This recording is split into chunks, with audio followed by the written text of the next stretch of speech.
Hello students, a very good morning to you all. आज सभी का स्वागत है हमारे चैनल बेस्ट क्लासेस में।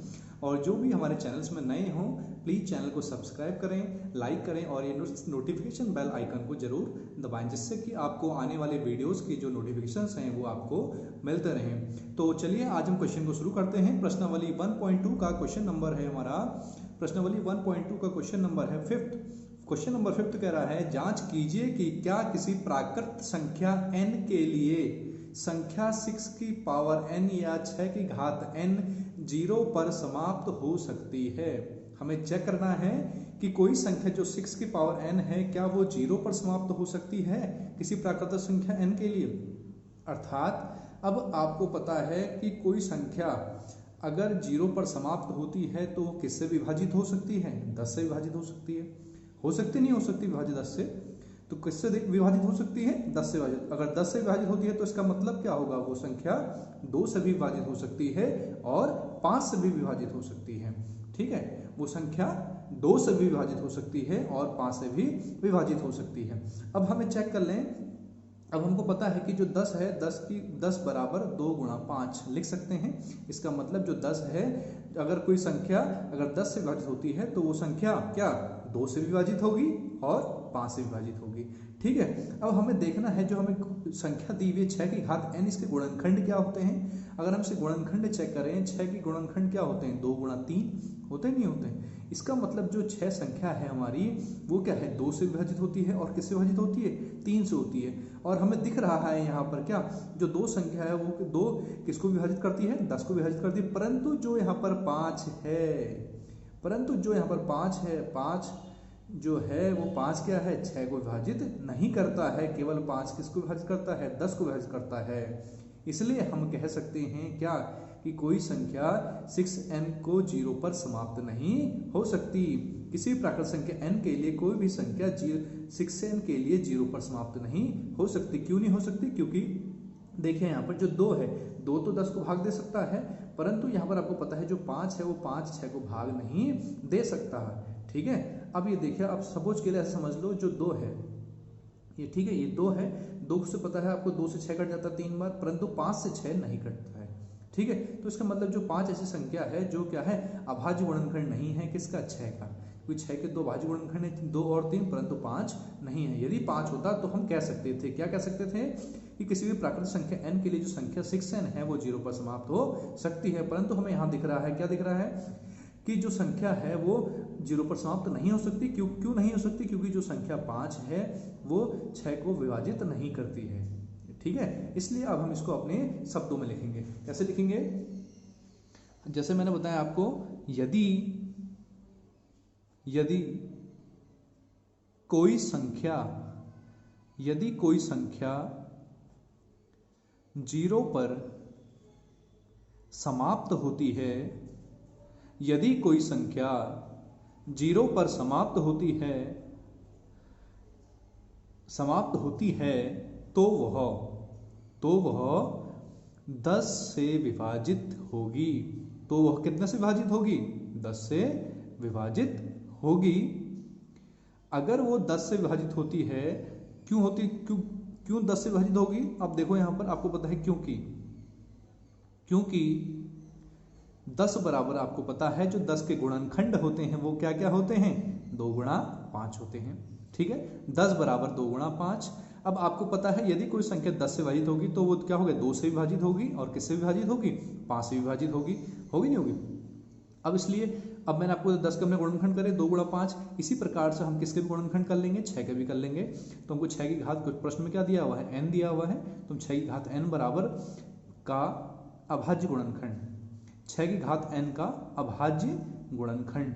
अगर हम इसका अभाज्य गुणनखंड करें तो आपको पता है 6 के गुणनखंड कौन कौन से हो गए? अभाज्य गुणनखंड 2 और 3 हो गए। इनकी घात क्या दी है? n दी है। अगर हम इसको अलग अलग लिखें तो क्या लिख सकते हैं? 2 की घात n गुणा 3 की घात n लिख सकते हैं। ठीक है, अब आपको पता चल रहा है यहाँ पर कि जो 6 के जो अभाज्य गुणनखंड है केवल क्या क्या है? 2 और 3 है। अगर यहाँ पर 6 का अभाज्य गुणनखंड एक 5 आ जाता तो हम कह सकते थे जो ये संख्या है 6n 0 पर समाप्त हो सकती है।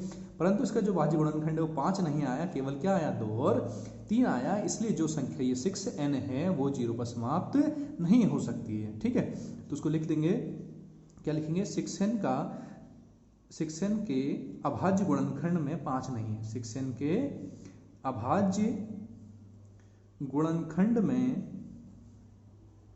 संख्या, अभाज्य गुणनखंड में संख्या 5 नहीं है। संख्या 5 नहीं है, ठीक है, संख्या 5 नहीं है। इसलिए 6n 5 से विभाजित नहीं होगा। 6n 5 से विभाजित नहीं होगा। अभी मैंने आपको बताया जो 6 है वो 6 क्या है, 2 से तो विभाजित हो जाएगा, परंतु किससे विभाजित नहीं होगा, 5 से विभाजित नहीं होगा। ये आपको ध्यान देना है, ठीक है, क्योंकि 6n 2 से विभाजित हो जाता है, 3 बार कटता है, परंतु 5 से नहीं कटता है, ठीक है। पर हमको तो चेक करना है कि 2 से भी कटना चाहिए और 5 से भी कटना चाहिए, क्योंकि हमें पता है कि जो कोई संख्या अगर 0 पर समाप्त होती है तो वो किससे विभाजित हो सकती है, 10 से विभाजित हो सकती है। यदि वो 10 से विभाजित होती है तो इसका मतलब वो 2 से विभाजित होगी और 5 से विभाजित होगी। अब हमको प्रश्न में क्या दिया है, 6 की घात n दिया है, 6 एक संख्या दी है। अब हमने इसका अभाज्य गुणनखंड करे तो क्या क्या है, 2 और 3। इसका अर्थ ये हुआ कि जो संख्या 6 है वो 2 से तो विभाजित हो रही है परंतु 5 से विभाजित नहीं हो रही है, तो हमने लिख दिया 6 की घात n 5 से विभाजित नहीं होगी। 6 की घात n 5 से विभाजित नहीं होगी। इसके बाद हम क्या लिख सकते हैं, अतः प्रमेय द्वारा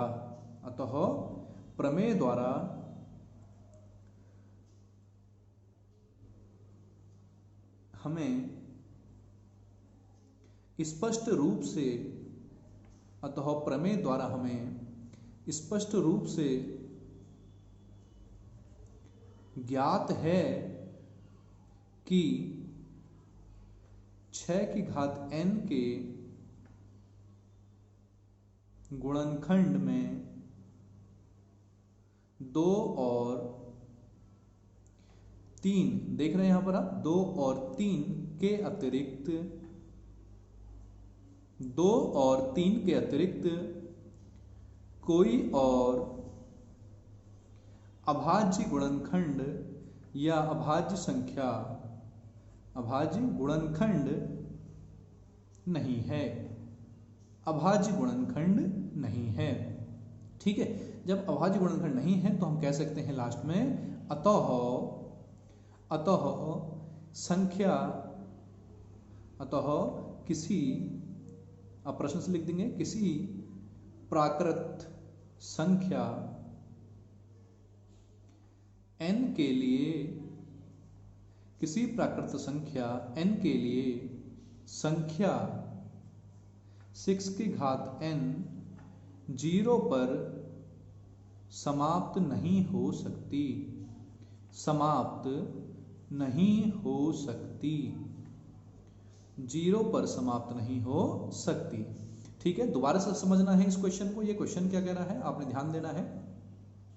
क्वेश्चन में हमसे कहा था कि हमें जांच कीजिए कि क्या किसी संख्या, प्राकृतिक संख्या n के लिए संख्या 6n 0 पर समाप्त हो सकती है।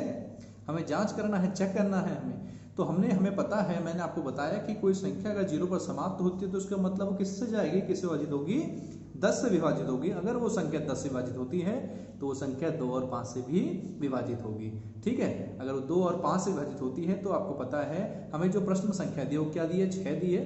फिर 6 के हम गुणनखंड करेंगे, 6 के गुणनखंड क्या हुए, 2 और 3। अब हम चेक करेंगे कि 2 और 3 10 में 10 के गुणनखंड है या नहीं है। हमें स्पष्ट रूप से दिख रहा है 2 और 3 इसके गुणनखंड नहीं है।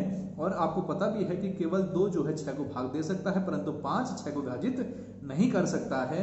इसलिए हमने कहा कि जो 6n है वो 5 से विभाजित नहीं होगी, ठीक है। अतः प्रमेय द्वारा हमें स्पष्ट रूप से पता है कि जो 6 की घात n के गुणनखंड में 2 और 3 के अतिरिक्त कोई और अभाज्य गुणनखंड नहीं है। अतः किसी प्राकृतिक संख्या n के लिए, अतः किसी प्राकृत संख्या n के लिए संख्या 6 की घात n 0 पर समाप्त नहीं हो सकती, ठीक है। क्लियर है यहाँ तक। तो ये क्वेश्चन हमारा कंप्लीट हुआ। अब आपको इस क्वेश्चन की जो पीडीएफ है वो कहाँ मिल जाएगी, आपको टेलीग्राम चैनल पर बेस्ट क्लासेस आप सर्च करिएगा।